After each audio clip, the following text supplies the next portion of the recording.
It can be really frustrating when you settle in to watch some TV, but your screen doesn't turn on. But before you go out and purchase a new TV, you might be able to fix it. Well, in today's tech video, I'm going to show you how to troubleshoot and fix your Roku TV if it won't turn on and you have a black screen.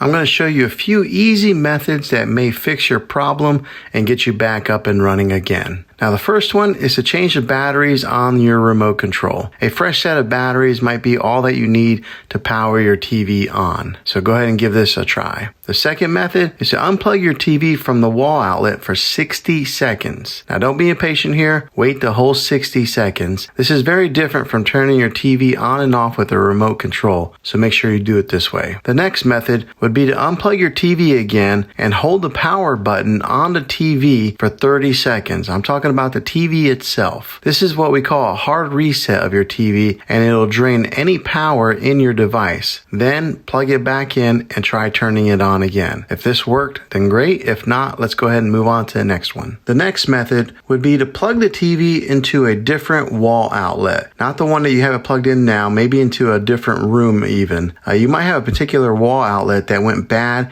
and doing this will make sure that you're getting the correct power source to your TV. The last thing to try would be to check all the cables that are plugged into your TV. Make sure they are all the way plugged in. Sometimes a power cable can get loose and not give your TV the connection that it needs to power on. Now, if that doesn't work, well, then you might have to buy a new TV. Sometimes it's better just to buy a new TV than to get one repaired because of how TVs have come down in price these past few years. So I'll put a few links in the description down below of some recommended TVs. Well, thanks for watching this video, guys.